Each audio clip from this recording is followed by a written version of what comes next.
Buenos días con cada uno de ustedes. Al Señor las gracias por este tiempo que nos da, de poder estar juntos, de poder encontrarnos una vez más en esta mañana donde vamos a desarrollar su palabra. Vamos en esta serie, vamos en la cuarta semana ya de esta serie y hoy estamos empujando un poco más el acelerador. A vísperas también de actividades que se van a dar en base a esta serie.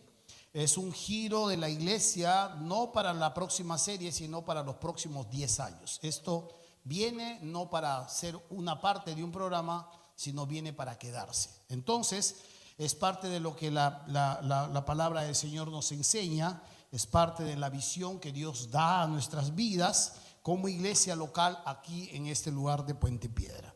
Así que acompáñenme a orar en esta mañana y juntos podamos desarrollar este texto. Va a tener que tener un poco de paciencia. Estoy en este mismo momento con la garganta, así que voy a suave nomás.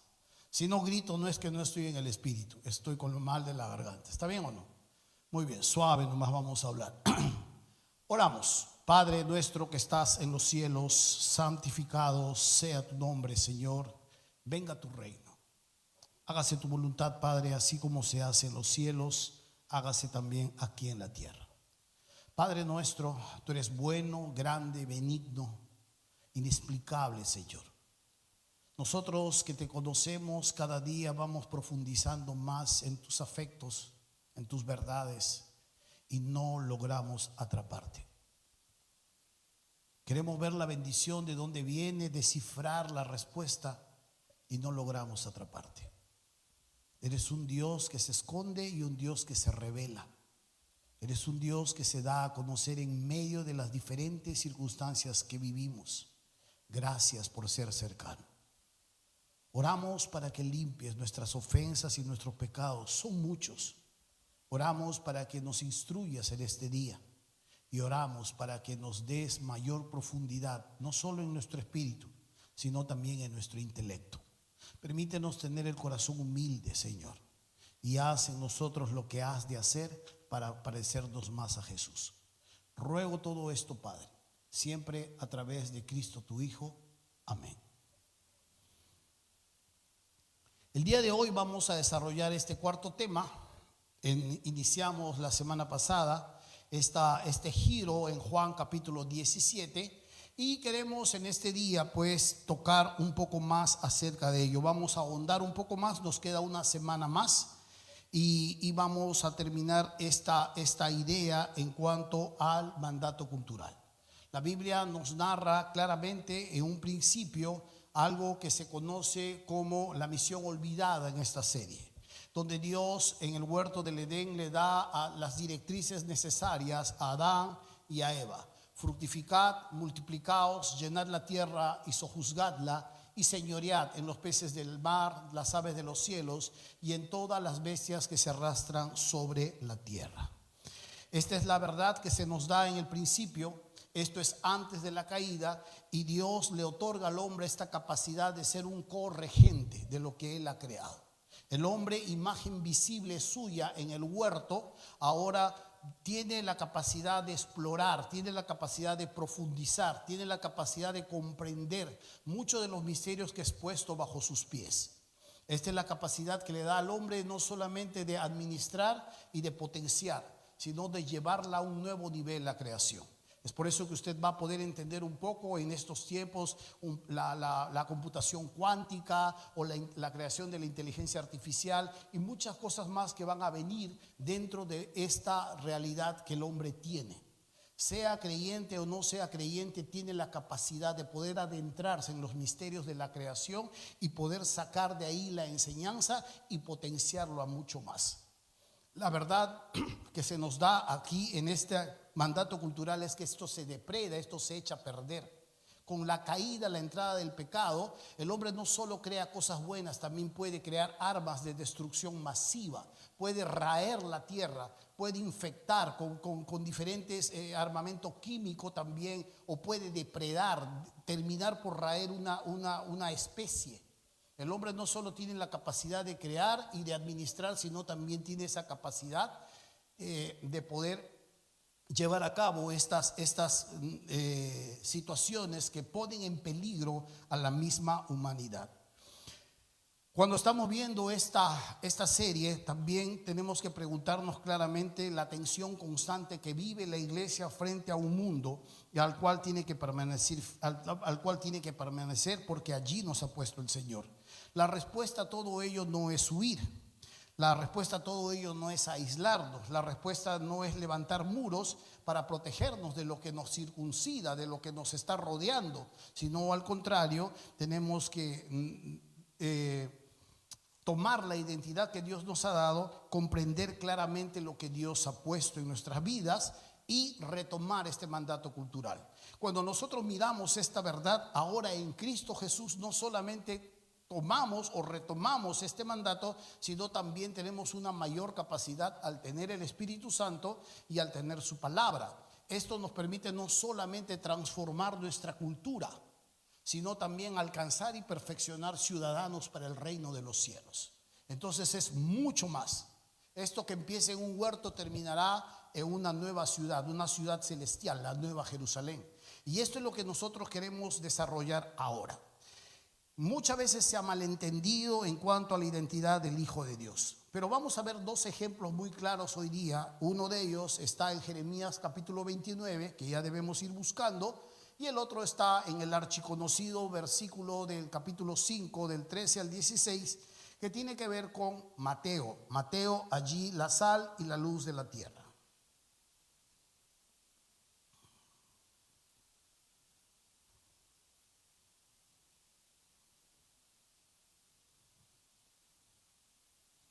¿Llegamos? Muy bien. El primer ejemplo lo vamos a ver en Jeremías. El segundo ejemplo, que es lo mismo, lo vamos a ver en Mateo capítulo 5. Jeremías 29, versículo 4, dice así.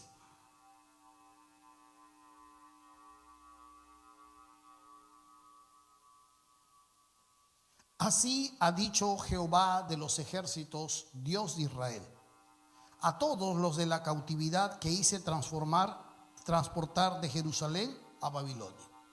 Hagamos un alto ahí y naveguemos un poco en este texto. Lo que está sucediendo aquí en este momento es lo que Dios ha estado hablándole al pueblo de Israel más allá de 100 años. Más allá de 100 años, más allá de 150 años, Dios le ha estado hablando al pueblo de Israel: arrepentíos, porque si no me los llevo a la cautividad. Una y otra vez el pueblo se dividió en el reino del norte, el reino del sur. Ha caído un reino, ahora después de muchos años después, Dios se termina por llevar al otro reino. Se lleva a Samaria, se lleva a Judea, y ambos ahora ya están rumbo hacia lo que es el exilio. Dios se los lleva hacia Babilonia, y después de haberles hablado durante mucho tiempo, debe llamarlos a recapacitar en base a sus acciones, en base a dónde está su Dios. Los ídolos que están levantando ahí en la tierra de Canaán, finalmente Dios dice: vamos, no hay marcha atrás. Han destruido la ciudad, han matado a sus hombres, han violado a sus mujeres y se están llevando a los niños como esclavos. Ahí está yéndose Daniel, ahí se está yendo Sadrach, Mesach, Abednego, muy chiquititos, se están yendo. Luego los vamos a encontrar más adelante en la historia. Pero este es un momento donde Dios está obrando y llegando a un punto final después de advertirle al pueblo por los ídolos que han levantado. Va a sanarlos, porque de allí ellos van a salir limpios de toda la idolatría, pero se los lleva a la cuna de la idolatría, donde surge la idolatría, donde se adora a ídolos abominables. Ahí mismo se los lleva. Y es así a veces, así funciona. Tanto Dios nos habla una y otra vez que finalmente nos deja ir. Romanos dice: Dios los entregó. La mejor traducción a que Dios los entregó es: Dios se hizo a un lado y los dejó tras los ídolos de su propio corazón. Y esto es lo que acaba de pasar.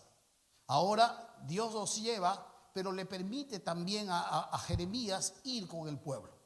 Jeremías puede quedar libre, pero se va al exilio con el pueblo. Y no solo se va Jeremías, sino también se van otros profetas que han estado profetizando mentiras al pueblo de Israel y pervirtiendo su sentido o su entendimiento acerca de la voluntad de Dios. Esto es lo que está sucediendo aquí. Y ahora hay una orden que se va a dar para ellos. Dice en el versículo 5, dice: edificad casas y habitadlas, y plantad huertos y comed del fruto de ellos. Casaos y engendrad hijos e hijas. Dad mujeres a vuestros hijos y dad maridos a vuestras hijas, para que tengan hijos e hijas. Multiplicaos ahí y no os disminuyáis.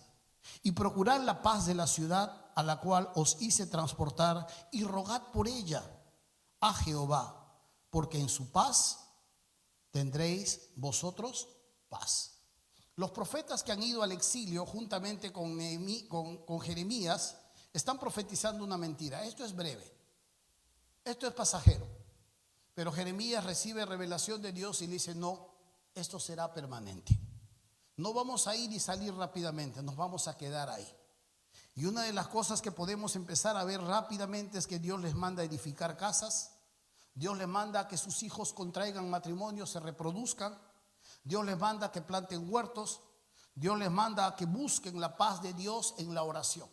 Parece un poco contraproducente, porque este es el pueblo que los acaba de aniquilar. Este es el pueblo que los ha insultado, este es el pueblo que los ha basureado, este es el pueblo que los ha ninguneado, y este es el pueblo que un poco más los extermina.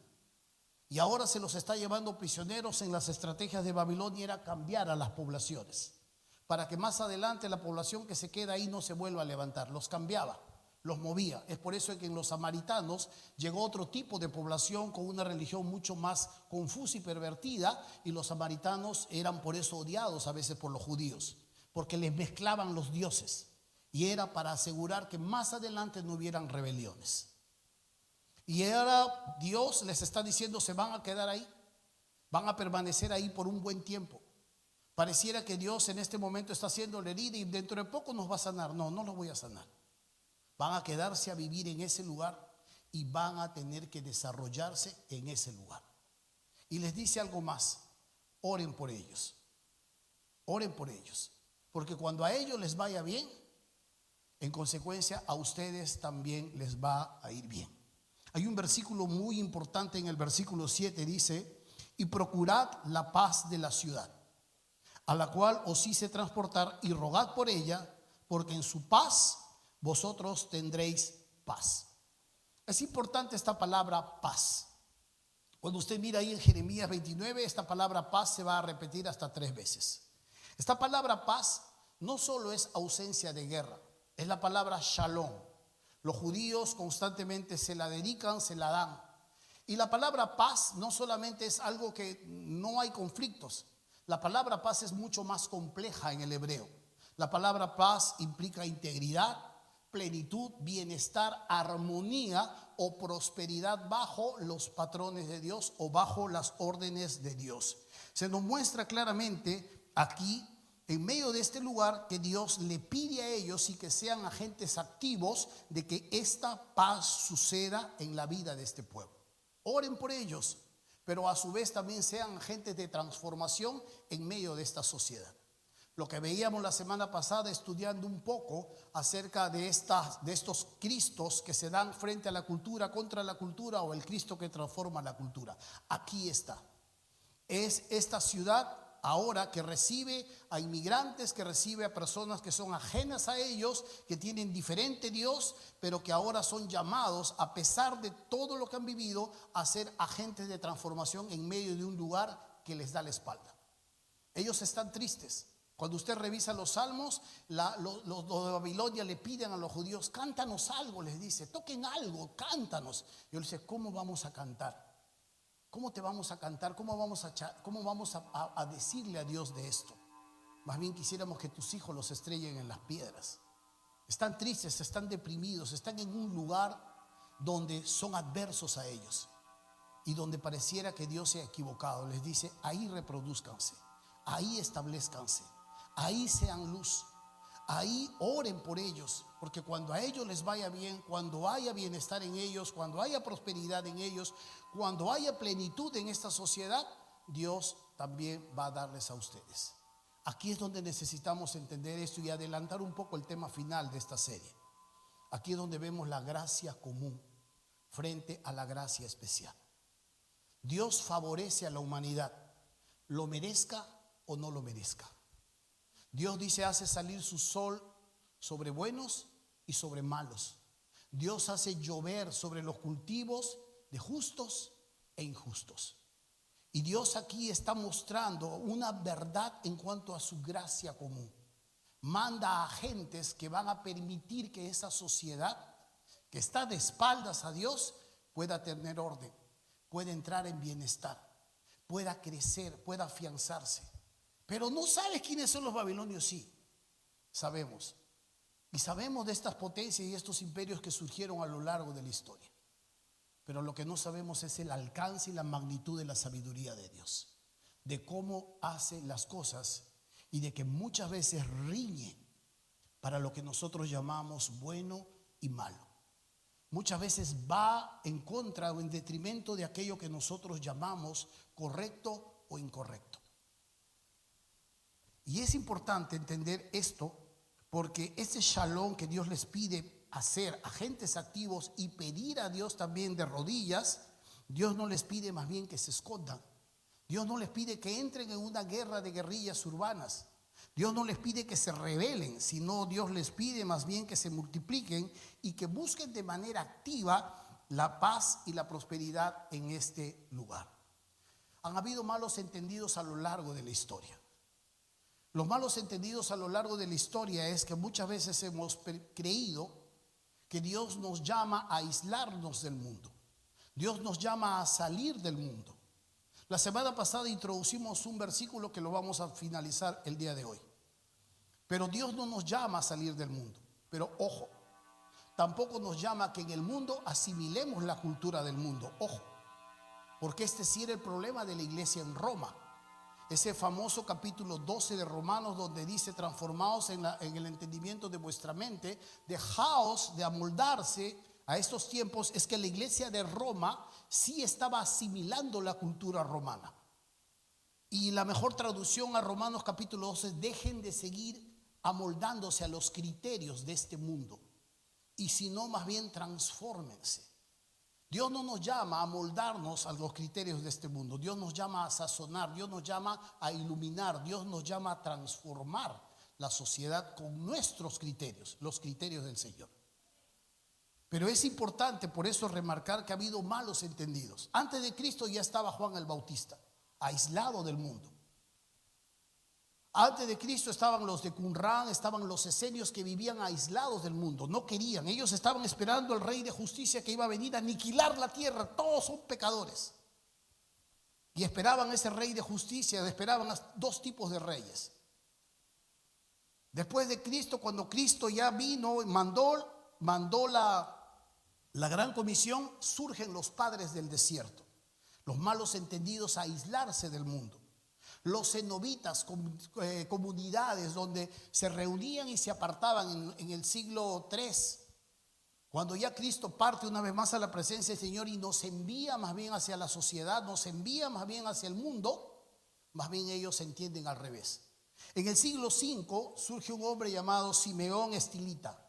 Este hombre elige aislarse del mundo y se va a rocas altas y vive ahí en estas rocas. Se aísla completamente de la sociedad y su familia viene a traerle alimento, viene a traerle agua durante los días. Y él vive ahí aislado. Esto es lo que nosotros conocemos como los santos de los pilares.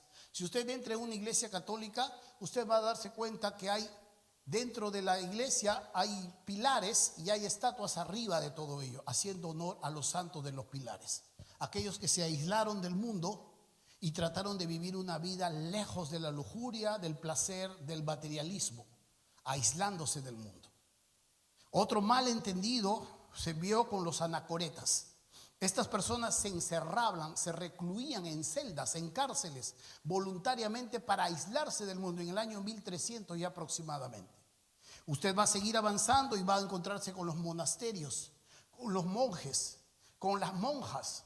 Yo en broma le digo a mi hija, tú no te vas a casar, te vas a ir a un convento y vas a ser monja. No, pero es en broma, porque las monjas piensan que las monjas de reclusión, si un día usted ha viajado a Arequipa y ha visitado este monasterio donde están las monjas, hay monjas que entran a este lugar y nunca más salen. Nunca más sale. Y es más, hay personas que no vuelven a hablar nunca más. Ha habido todo tipo de malos entendidos en cuanto a los deseos de Dios, en cuanto a no mezclarnos con el mundo. Si usted mira más recientemente las sectas que han ido surgiendo, y una de ellas, por ejemplo, que pueden tener una buena doctrina y buenas intenciones, son los Amish. Ellos viven en carretas, viven como nada de tecnología y se aíslan del mundo.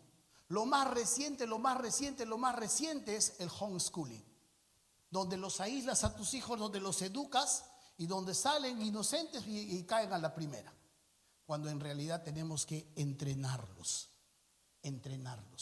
No solo en la palabra de Dios, sino también en los criterios. La verdad de todo esto es que es una realidad frente a los embates de este mundo, frente a un mundo pluralista, utilitarista, materialista, ateo, adverso a Dios. Pero surgen como soluciones, surgen como búsquedas de algo bueno y en el camino, sin darse cuenta, van en contra de lo que Dios nos enseña. Así que cuando miramos a Jeremías, la misión empieza claramente donde Dios nos ha plantado. ¿Dónde nos ha plantado Dios? ¿Dónde te ha puesto a ti? ¿Qué es lo que tú ejerces? ¿En dónde Dios te permite tener un contexto, estudios, donde tú estás de alguna manera siendo, tal vez no de influencia, pero siendo una persona como un referente? ¿Sabe la gente acerca de tu identidad? ¿Sabe la gente acerca de quién eres? Esta es una realidad que necesitamos constantemente recordar. La identidad que tenemos en Cristo no puede esconderse. Así que terminemos con esto. El pueblo de Israel pensaba por los falsos testimonios y las falsas profecías que pronto se iban. Y Dios le dice, no se van, se quedan. Y donde se quedan van a tener que desarrollarse. Y no solamente se van a desarrollar internamente, dándose en matrimonio, casándose, entregando hijas e hijas. No solamente se van a desarrollar internamente, van a procurar la paz activa de este lugar. Y no solamente lo van a hacer de manera activa, no solamente lo van a hacer de manera interna en sus familias, sino que se van a arrodillar delante de mí y van a pedir por esta ciudad. Esto rompe todos los patrones de santidad, rompe todos los patrones que nosotros llamamos mundanalidad. Pero remarquemos y terminemos con esto. Dios no nos llama a irnos para asimilar la cultura. Dios no nos llama a irnos para perder nuestra identidad y diluirla, o ser como el camaleón que de alguna manera se adapta y toma el lugar de donde está, o la forma o el color, perdón. Sino al contrario, allí donde Dios nos pone, Dios nos quiere también con nuestro testimonio vivo. El segundo ejemplo nos muestra en Mateo capítulo 5, versículo 13 en adelante. Pero antes que nos vayamos, ahí usted tiene una verdad. ¿Cómo participa la iglesia en el rescate de este mandato? Al trabajar, tiene que hacerlo con excelencia. Tiene que hacerlo con justicia en todas las áreas donde Dios la haya puesto. En el arte, en la ciencia, en la política. Algunos, por ejemplo, en la iglesia, a la política la vemos como si fuera del diablo. ¿Por qué no? ¿Por qué no puede levantarse una generación de políticos acá? ¿Ha visto cómo Dios usa a los políticos íntegros? Los usa. ¿Han dejado de tener enemigos? No, tienen bastantes enemigos, pero hasta ahora no se los tumba. Los puede usar. ¿Por qué Dios no puede usar ingenieros? ¿Por qué Dios no puede usar catedráticos? ¿Por qué Dios no puede usar abogados? Yo a mi papá le decía, papá, yo quiero ser abogado. Era uno de mis anhelos ser abogado. Papá dice, eso solo para los corruptos, me dice. ¿Cómo? ¿Quién dice eso? ¿Quién dice eso? Y esta es la verdad en la que Dios nos ha puesto en el lugar donde nos ha plantado. ¿Quién eres? ¿Quién eres? ¿Eres un negociante? ¿Quién eres? ¿Eres un padre de familia esforzado, valiente, un estudioso, un maestro, un constructor? ¿Quién eres? ¿A qué estás postulando? ¿Qué aspiras para la vida? Porque allí donde Dios te va a poner, Dios te va a plantar, allí mismo también es el campo de visión que Dios te va a dar. Y no solo vas a desarrollar internamente, tienes que desarrollar el entorno donde estás. Por eso haces las cosas bien, sea en el arte, sea en la economía, sea en la ciencia, sea en la política, sea en la justicia, sea en la crianza de nuestros hijos. Hazla bien. Y otra cosa más, tienes que promover la vida, la dignidad humana, para que muestres a Cristo en todas las áreas de la vida. Ahí es donde encuentra sentido este versículo. En cualquier aspecto donde tú te muevas, en cualquier área o esfera de influencia que Dios te haya puesto, en cualquier lugar, sea de dicho o de hecho, de palabras o de acción, todo ello tiene un solo enfoque, y es el nombre del Señor. Y aquí es donde tenemos que preguntar, lastimosamente, pero necesariamente esto tiene que ser: ¿cómo anda tu testimonio? ¿Cómo te conocen en el barrio? Ahí está la vieja loca, ya viene la vieja loca. ¿Así te conocen en el barrio? Ahí está el pata que se golpea el pecho los domingos, porque así dicen, ¿no? Pero míralo luego cómo anda borracho. ¿Cómo te ven en el barrio al señor negociante? ¿Qué materia prima usas y que tienes testimonio delante de ellos? ¿Cómo te conocen? Y es importante eso. En los estudios, ¿cómo te perciben? ¿Eres la persona que puede impartir paz? ¿Eres la persona que puede impartir justicia? ¿Eres la persona que más bien hace la diferencia ahí porque se me echan acá, se pelean acá, y tú más bien estás siendo ahí de un facilitador para que las cosas se calmen? ¿Cómo te conocen? ¿O eres el foco de toda discusión? Ese es nuestro testimonio. Y aquí es donde nosotros necesitamos recordar que no hay diferencia entre la fe que se canta el día domingo y la que se practica el día lunes. En unas horas ustedes van a estar fuera, haciendo lo mismo que hacen toda la semana. En un par de horas como mucho. Algunos va a acabar y van a salir volando. Pero en un par de horas como mucho ustedes se van a estar desarrollando en el día a día, tal como lo hacen cada día de la semana. ¿Eres de los que en Huamantanga está la luz verde y es para que te quedes en el paradero, y cuando es la luz roja para que cruces? ¿Se ha dado cuenta lo cambiado que es todo eso? De verdad, a veces cuando me quedo en la luz roja parezco idiota. Si quiero cruzar por la presión del grupo, todos se van y me quedo en el paradero ahí. Y todos cruzan. Pero uno quiere cruzar y yo me siento como tonto a veces. Porque es normal que se cruce en luz roja y que el carro espere. ¿Eres de ellos?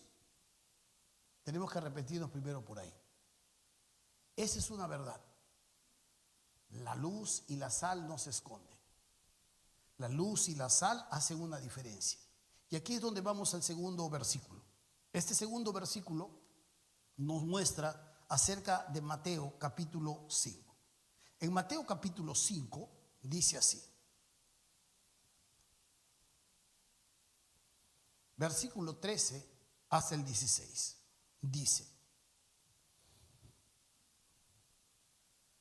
vosotros sois la sal de la tierra, pero si la sal se desvaneciere, ¿con qué será salada? No sirve más para nada, sino para ser echada afuera y hollada por los hombres. Vosotros sois la luz del mundo. Una ciudad asentada sobre un monte no se puede esconder. Ni se enciende una luz y se pone debajo de un almud, sino sobre el candelero, y alumbra a todos los hombres que están en casa. Así, alumbre vuestra luz delante de los hombres, para que vean vuestras buenas obras y glorifiquen a vuestro Padre que está en los cielos. Se nos muestra verdades muy profundas, pero vamos a sintetizar con este mismo ejemplo.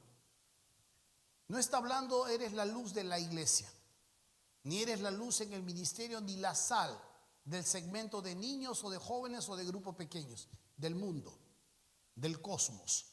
La palabra mundo es cosmos y no tiene que ver con planeta. Aquí tiene que ver con una palabra que se llama sistema de vida. Y nosotros somos esa luz en un sistema de vida oscuro, opaco. La palabra cosmou tiene que ver mucho con este sistema de espaldas a Dios. Y Dios nos pone ahí, en ese mundo. Se nos muestra claramente que esta es la sal de la tierra. Y tendríamos que entender un poco estas propiedades. La sal en los tiempos de Jesús servía como parte del salario para los soldados romanos. Una bolsa de sal era un pago por los servicios a Roma de los soldados. Parte de ese pago. De ahí es donde se deriva la palabra salarium. Esa sal servía para sazonar, para sus alimentos, y era muy valiosa en aquellos tiempos. En algún momento de la historia hay cosas inverosímiles que se han hecho muy valiosas. Ocurrió una parte de la historia que los tulipanes se hicieron completamente valiosos hasta inalcanzables, pero esa es otra historia. Y en este momento la sal servía para grandes cosas. Pero hay algo muy interesante. Esa sal podía perder sus propiedades si se mezclaba. Esa sal podía perder las propiedades para las cuales había sido dada. Entonces, ¿para qué servía esa sal? Servía muchas veces para echarla en los caminos. El Imperio Romano, una de las cosas hermosas que hizo el Imperio Romano es conectar las diferentes partes de su imperio a través de caminos. Le llamaban vías. Estas vías se componían de adoquines de piedra y cruzaban grandes extensiones. Pero usted sabe que la naturaleza reclama lo suyo. Y entonces cada cierto tiempo estos caminos tenían que ser sostenidos, mantenidos. ¿Por qué? Porque entre los adoquines volvían a salir las plantas. Y lo mejor que se podía hacer era tirar sal en el camino, para que esta sal ya no sirva para dar vida o ya no sirva para preservar la podredumbre, sino más bien, en un sentido contrario, para que mate vida. Era una sal que se había diluido, era una sal que había perdido sus propiedades y solo servía netamente para poder preservar los caminos. Es por eso que Jesús dice que cuando esta sal pierde su propiedad, sirve para ser pisoteada por los hombres. Los hombres caminaban en medio de esas sendas, en medio de esos caminos, y la sal cumplía ese propósito: echar a perder toda planta que surgía entre los adoquines de piedra. Cuando se nos muestra acerca de la luz, se nos muestra también una gran verdad en cuanto a ello. Nadie prendía una luz para ponerlo debajo de un recipiente donde se almacenaba trigo. Al contrario, dice Jesús, esa luz tiene que ser puesta en un rincón de la casa para que alumbre a los que están en casa. Y de esta misma manera, dice la aplicación finalmente, es que nuestras obras van a alumbrar a otros y van a terminar por glorificar, así sea lo que haga, de hecho o de palabra, para la redunda del nombre de Dios. Y es aquí menester entender claramente que lo que Jesús está hablando es algo muy importante en cuanto a nuestra identidad. Estamos puestos en diferentes lugares dentro de la sociedad. Estamos puestos de diferentes formas. Y es la forma en cómo Dios sostiene y de alguna manera preserva en orden, en bienestar, su propia creación. Usted y yo somos agentes de transformación. Usted y yo, a través de nuestros trabajos, a través de nuestras profesiones, a través de nuestras capacidades, somos agentes de transformación. Alumbran, muestran verdad. Pero si en tu trabajo tú eres el peleandero, pero si en tu trabajo tú eres el que más bien está contando los chistes colorados, pero si en tu trabajo tú eres más bien la persona problemática, la que más bien anda quejándose por acá o por allá o haciéndole la vida imposible a los demás, ese es un problema fuerte. Necesita usted arrepentirse. Necesita usted retomar la identidad que Dios le ha dado y ser la luz y la sal a la que Jesús está llamando a ser. Es lo mismo que en Jeremías: procurar la paz en el lugar donde Dios le ha puesto. No solo tu desarrollo a través de tus labores, sino a través también de tu propio testimonio y a través también de las rodillas que le pones delante del Señor. Esto Es el inicio en el ministerio de Jesús, cuando Él ora y empieza a dar lo que es el Sermón del Monte. Pero luego se nos muestra al finalizar el ministerio lo que Él pide al Señor. En Juan capítulo 17, y culminamos con este pasaje, en Juan capítulo 17 se nos muestra esta petición, y el domingo pasado entramos ya por primera vez allí. En Juan capítulo 17 le dice así a su padre.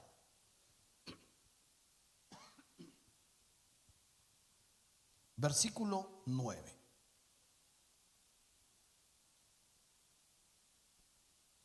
Yo ruego por ellos, no ruego por el mundo, sino por los que me diste, porque tuyos son. Note usted aquí cuántas veces se va a repetir la palabra mundo. Y todo lo mío es tuyo, y lo tuyo mío, y he sido glorificado en ellos. Y ya no estoy en el mundo, mas estos están en el mundo, y yo voy a ti. Padre Santo, a los que me has dado, guárdalos en tu nombre, para que sean uno, así como nosotros. No solamente habla de una diferencia que hay en la identidad de estos que se quedan, sus discípulos, sino también pide por la seguridad de ellos. Versículo 12. Cuando estaba con ellos en el mundo, yo los guardaba. En tu nombre, a los que me diste, yo los guardé. Y ninguno de ellos se perdió, sino el hijo de perdición, para que la escritura se cumpliese. Pero ahora voy a ti, y hablo esto en el mundo, para que tengan mi gozo cumplido en sí mismo. Yo les he dado tu palabra, y el mundo los aborreció, porque no son del mundo, como tampoco yo soy del mundo. No ruego que los quites del mundo, sino que los guardes del mal. No son del mundo, como tampoco yo soy del mundo. Santifícalos en tu verdad, tu palabra es verdad. Como tú me enviaste al mundo, así yo los he enviado al mundo. Nota esta porción dentro de la oración sacerdotal que se le conoce a Jesús. Se nos muestra claramente esta relación que Él guarda con ellos. Jesús les pide que ellos estén unidos frente a los embates que van a venir. Jesús pide que Dios los cuide, los ayude. Jesús pide que los guarde del maligno. Jesús pide que claramente ellos no sean evacuados del mundo, sino en el mundo sean preservados. No te pido que los quites del mundo, no los saques del mundo, presérvalos en el mundo. Y en el mundo también pide una gran verdad: santifícalos en tu verdad, tu palabra es verdad. Por eso es que tenemos que remarcar que no es la asimilación de la cultura del mundo, no es una mezcla de lo que el mundo dice con lo que nosotros creemos y sacamos un híbrido. No es eso. En el mundo nosotros tenemos una identidad, en el mundo nosotros tenemos un origen, en el mundo nosotros tenemos un manual, una palabra claramente que nos dicta y nos muestra claramente las formas en las que nosotros nos vamos a desenvolver. Cuán importante es ser santificados en la verdad, discipulado, enseñanza, entrenamiento de la mente, entrenamiento del conocimiento, profundización en las escrituras. Porque esto no es solamente el buen deseo de querer hacer las cosas. Te enfrentas frente a una pregunta de alguien y te desarma, y te va a pasar como esos misioneros que se van a la India, muchas veces impulsados por el llamado de Dios de alcanzar todas las naciones. Y han sucedido cosas así. ¿Qué ha sucedido? Que se convierten al hinduismo por la experiencia que sienten dentro de un lugar donde los demonios son completamente abonados por la adoración de esos pueblos. Y les falta fundamento, les falta base. Y terminan como la iglesia de Roma, amoldándose al mundo por ser carentes de conocimiento, de solidez teológica, de herramientas que les permitan no solamente sostenerse, sino influenciar a otros. Y es importante entender por esto, finalmente, lo que Jesús está remarcando aquí. De la misma manera, les dice, como tú me has enviado, yo también los envío al mundo. El malentendido es que separémonos del mundo, nos juntemos con el mundo, hagamos nuestra iglesia bonita y perfecta y pasémosla bien.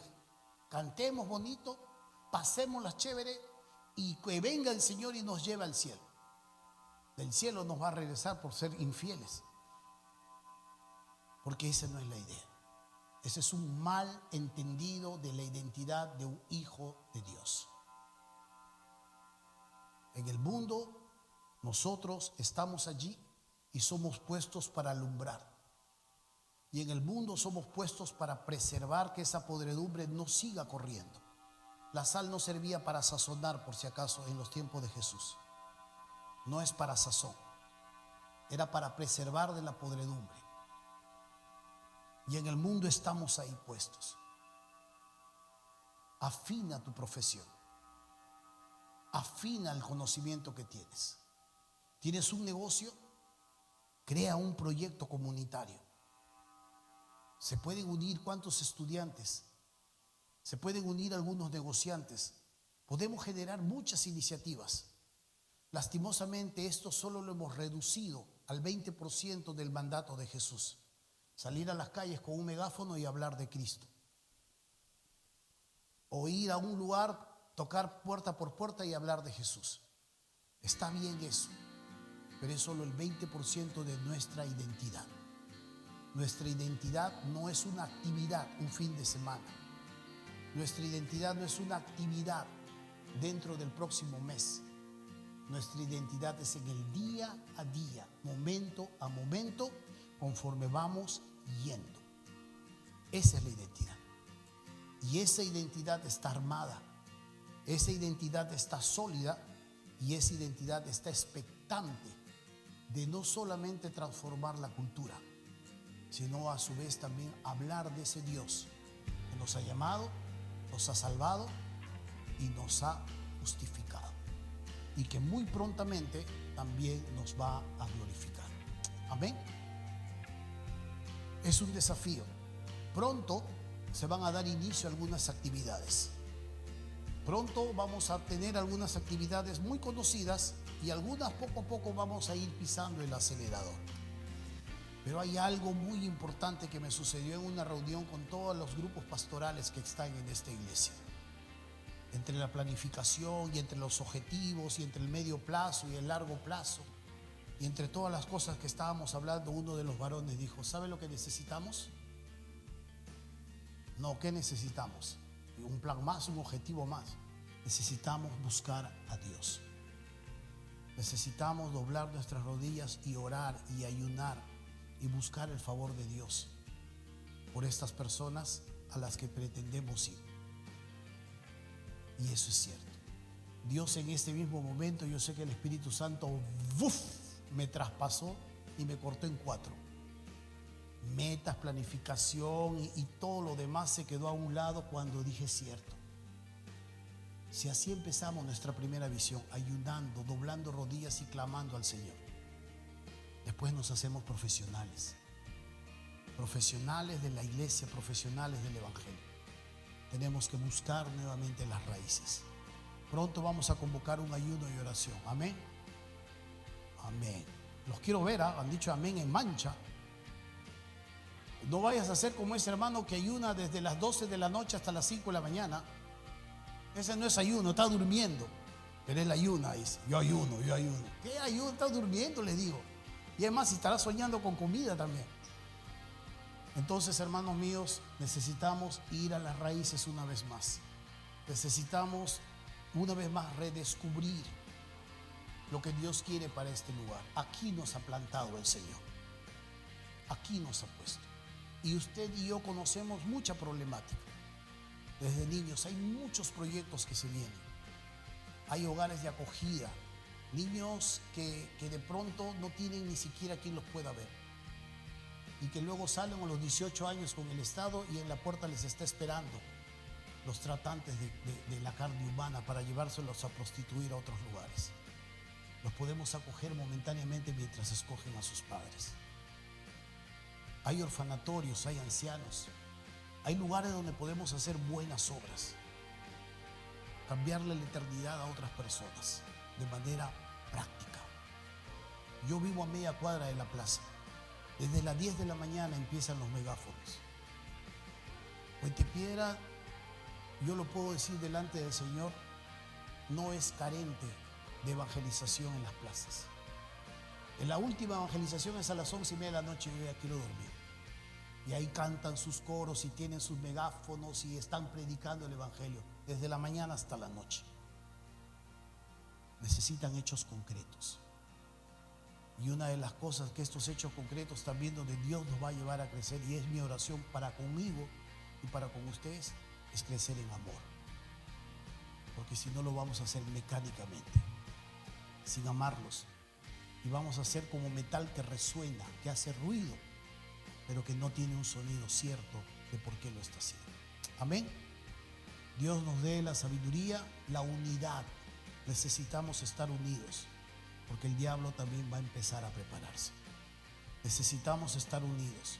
Necesitamos orar, venir a orar o también clamar en su casa, porque vamos a retomar o vamos a tomar claramente la identidad que Dios nos ha dado y las profesiones y capacidades que Dios también nos ha otorgado para influenciar el mundo.